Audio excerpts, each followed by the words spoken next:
back to another series in Ascent. I'm Yin, a rising senior located in the Bay Area, California, and this video will be about starting clubs in high school. So what are some of the benefits to starting a club? Well, first of all, are the obvious leadership experiences you'll be gaining.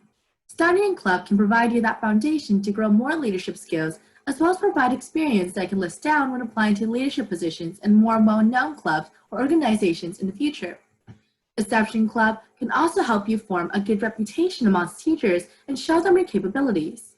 In addition, leadership is a crucial and incredibly useful asset when writing down college applications. For example, you can list them down in the activities section in Common App or elaborate on them in college essays.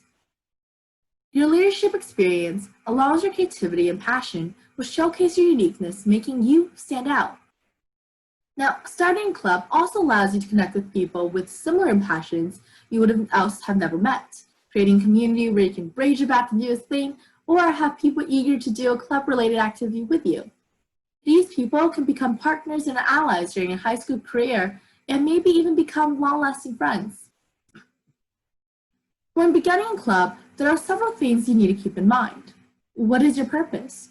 Without a purpose or passion behind your idea, forming a club can become a drag very quickly in your life, burdening you with the responsibility and worries that you won't think are worth the gains. A purpose can also determine whether your club gets approved or not. It can help change your passion into an action and be the thing that differentiates your club from similar clubs. However, if there are too many clubs with the same subject, like science, perhaps it's best if you find another passion. In addition to being unique, there are guidelines that your club should have to abide by in order to get approved. While guidelines are different from school to school, most schools will generally expect you to have a minimum number of members, a teacher advisor and classroom-held meetings, and a plan of action in order to be considered active. You will also need to be aware of any restrictions to prevent your club from crossing them and from getting disbanded. Things like safety, respect, and not holding meetings during class are some of the more obvious restrictions. Others may include being able to use only school-approved resources, such as platforms like Google Classroom, to communicate and post content. You'll be also able to provide a response to these guidelines in your constitution during the application process. Your club constitution will essentially be a summary of your club and explain your club to the committee approving your club. Some schools may also hold interviews to ask you more in-depth questions about your club and constitution. In addition to that, you may be asked to submit a signature form. So signatures either of students in support of your club's formation or those voted to become members of your club, as evidence of student interest in your club. Along the way, there will be people that you will need in order to be successful running your club. One of them being a teacher advisor. Not only are they required to start a club, they also provide a classroom for you to hold meetings in. They are responsible for supervising your lunch meetings and club activities and can help advising you through the management process of a club. Therefore, it's best if your teacher advisor is a teacher you already like and have a good relationship with, someone you can trust as you're running your club. Your teacher advisor should also be a teacher who's interested and actively participates in managing the club. And, if possible, find a teacher you know can contribute their own insights into club topics. While you can ask a popular teacher, it's not very recommended, especially in big schools, since they are most likely an advisor of another club already. However, it doesn't hurt to try. Some more people that are crucial in running a club are club officers. While it's tempting to do all the work yourself to make sure the club runs smoothly, high school, your workload, and life in general doesn't work that way. Rather, club officers can help take some of that management burden off your shoulders and evenly divide it amongst themselves. When electing club officers, it's best if you avoid electing them because they're your friends, but because of their experience and responsibility instead. People you know you can rely on and be held accountable to. Some common examples of club positions are president, vice president, secretary, communications, and treasurer. Finding members can be a tough task. That's why it's important to get the word out. One good way is through your morning and school announcements. Be sure to reach out to your office and the person who handles announcements ahead of time to make sure they have space to add your advertisement. Because announcements tend to be long and compact, Make sure the message you hand them is short and compelling that even the students not listening to the morning announcements are interested. Flyers are another great way to advertise your club. Bright popping colors can catch student attention as you're walking down hallways, and big fonts can make it easier to read even from far away. Make sure not to make it too cluttered as it can discourage people from reading them.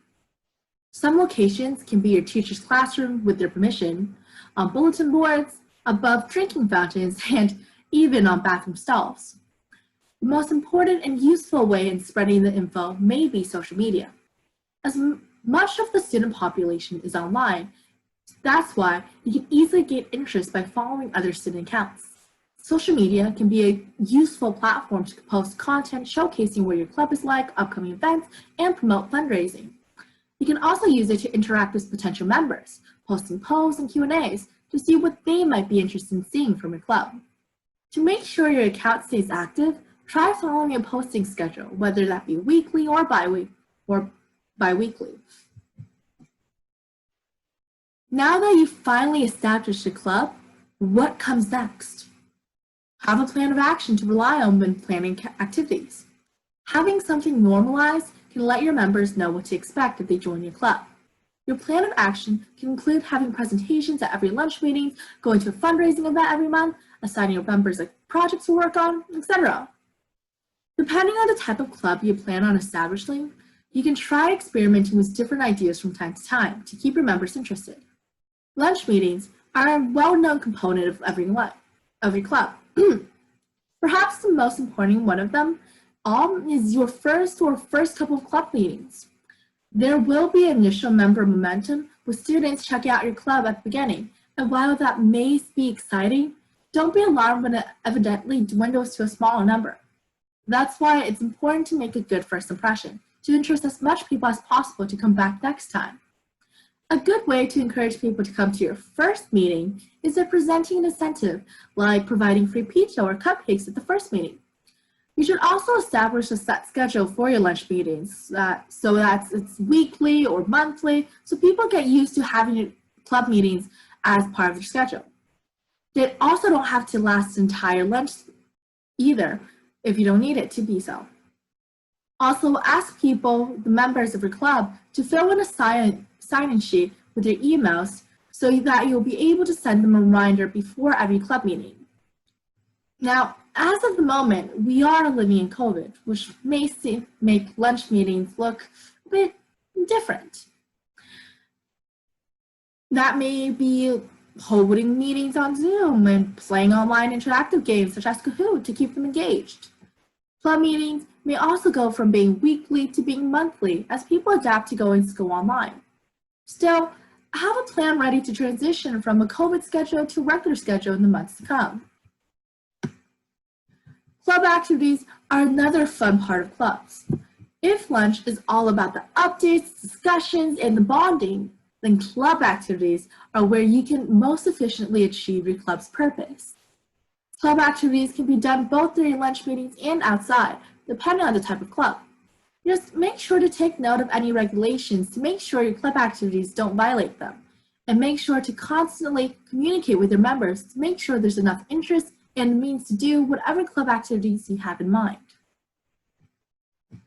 Now, holding lunch meetings with just presentations can get boring quick, even if they may just be enough. That's why hold at least one special event monthly or bi-monthly. Some of them can include community events where your club members can interact with the school or community, spreading awareness and building up a good reputation. Events can be things like fundraising, a fair, or even holding expeditions at times like Club Day. You can also bring in guest speakers during lunch meetings so that your members can ask them questions about their careers. Asking them for their name cards can also help you and your club members build connections in a potential field of interest. Now, doing collaborations with other clubs can be a unique way to spice things up, deviating from the norm and trying something new. If they are well known, it can be a great chance to further get your name out. Here are some club founders' experience advice that you can read. And pause here to read them all. Now, thanks for watching this video. Any questions or future content ideas? Type them below in the comments. You can also check out what we are all about in our membership at our website at https://link.tre.ee/byascent, or you can reach us by our email at tutoringbyascent@gmail.com. Also, check us out on our Instagram at ascent.services and on YouTube and Facebook at Ascent Services. Thanks for watching again, and check out some of our other videos in the series too.